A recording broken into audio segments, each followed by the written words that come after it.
Today we're going to be reading Don't Be Silly, Mr. Twiddle by Enid Blyton. Chapter 5, Mr. Twiddle and the Boots. Once Mrs. Twiddle turned out to be landing a cupboard, so she found 2 pairs of Mr. Twiddle's old boots. She took them down to the kitchen and looked at them. Well, they could really be mended, she said to herself. They want new soles, that's all. The heels are quite good, and so are the upper parts. In these hard days, we mustn't throw out old boots away, so I'll tell Mr. Twiddle to take them to be sold. So when Twiddle came back from his walk, he saw the 2 pairs of old boots on the table. He looked at them in surprise. Fancy these old things turning up again, he said. I haven't seen them in years. They must be sold, said Mrs. Twiddle. The soles are very bad. Look at them. Yes, so they are, said Twiddle, looking at the big holes in the soles. All right, they shall be sold. Now Twiddle was making a very big mistake. He thought that Mrs. Twiddle meant for him to sell the boots. When she had said they must be sold, he thought she meant sold. That really meant that the soles mustn't be mended, of course, but he didn't know that. He wrapped up the boots in brown paper and set off down the road to the shop that bought old clothes. I ought to get a nice lot of money for these boots, thought Twiddle, please. What should I buy with this money? I want a new pipe, really. And Mrs. Twiddle could do with some boiled sweets. She does like them so much. The cat could have a kipper. It has behaved quite well lately. Mr. Twiddle sold the boots, and with the money he got, he bought himself a fine new pipe. He went to the sweet shop and bought a bag of sweets for Mrs. Twiddle, and he bought a new kipper for the cat. So Twiddle had no money left by the time he got home. He put down the sweets on the table, and Mrs. Twiddle was delighted to see them. Oh, thank you, she said. That is the kind of you. I thought you hadn't had any money left this week. Well, I'm just taking the boots to be sold, said Twiddle. The man gave me the money. But Twiddle, why did the man give you money? Asked Mrs. Twiddle, thinking that the cobbler must have gone mad. After all, she had to pay money. She had to pay money to have her shoes mended. It seemed the wrong way around for the man to pay Twiddle. Well, boots that are sold bring in money, don't they?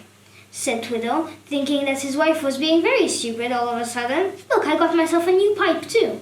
Mrs. Twiddle stared at the fine pipe. She simply could not understand how it was that Twiddle had gotten money for taking the boots to be mended. And I got a kipper for the cat too, said Twiddle. Puss, puss, puss, puss, puss. The cat jumped at the kipper. Mrs. Twiddle felt really in a whirl. Sweets for her, a pipe for Twiddle, and a kipper for the cat. All just because she had sent Twiddle with 2 pairs of boots to be mended. Well, well, well. Someone came back to the back door just as Mrs. Twiddle was going to ask Twiddle a little more about it all. When she came back, Twiddle had gone out into the garden, and she had forgot all about the affair until 3 days later. Then she remembered the boots. She was just going out, and she called to Twiddle. Twiddle, look after the kitchen fire for me. I'll be back soon. I'm going to go get the groceries, and I shall call the boot shop for your 2 pairs of boots. Twiddle stared at his wife in the greatest surprise. 2 pairs of boots? He said. That's funny. I've only got 2 pairs of boots, and 1 pair is on my feet, and the other is waiting here to be cleaned. I mean the boots that are being mended, said Mrs. Twiddle. But there aren't any being mended, said Twiddle, wondering if his wife was quite well. I tell you, my boots are on my feet, and over there. Don't be silly. Twiddle, I'll thank you not to call me silly, said Mrs. Twiddle, offended. I know what you're doing. If you've forgotten that there are boots of yours being mended, I haven't. She stalked out of the garden path, leaving Twiddle very puzzled. She went to the boot shop and asked for Twiddle's boots. You brought 2 pairs of boots here on Monday, she said, and they were to be sold, but not heeled. Oh, and by the way, did you give Mr. Twiddle money when he brought in the boots to you? It seems such a funny thing to me. The cobbler looked up in surprise at Mrs. Twiddle. I didn't give Mr. Twiddle anything, he said. Now I haven't got his boots either. I don't know what you mean. But you must have his boots, said Mrs. Twiddle. I gave him 2 old pairs to bring here to be mended. Oh, please do look for them. Maybe you've forgotten that he brought them."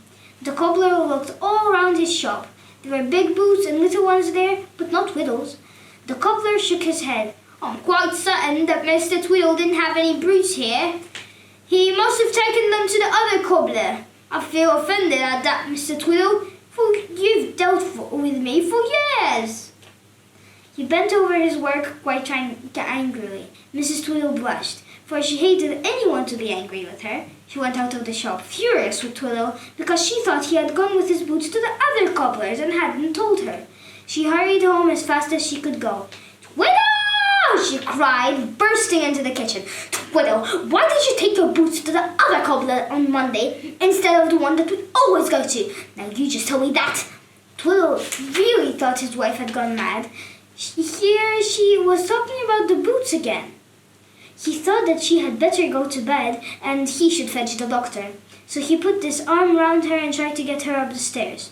Mrs. Twiddle was really angry. "Twiddle, let go of my arm! What do you mean by saying I should go to bed and see the doctor? It's you who ought to do that. You're losing your memory. You've forgotten already that you took those old pairs of boots to be sold on Monday." "Dear me, wife, I haven't forgotten that," said Twiddle, suddenly remembering. "I told you I'd taken them, didn't I? I bought you some boiled sweets out of the money that the man gave me." "He didn't give you any money!" cried poor Mrs. Twiddle. "He says he didn't. I asked him. Why do you tell me dreadful stories like that, Twiddle? Do you think we have been married for 30 years and now you're beginning to tell me stories? I tell you, wife, those boots were sold to the old clothes shop, and so I sold them, just as you told me to," said Twiddle, quite in despair. "I don't know why the man said he didn't give me any money, but he did. I spent it all."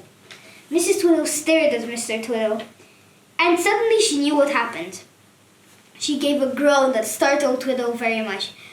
"Oh, foolish man! Oh, stupid, ridiculous man! Oh, silly, silly man! I told you those boots to be sold.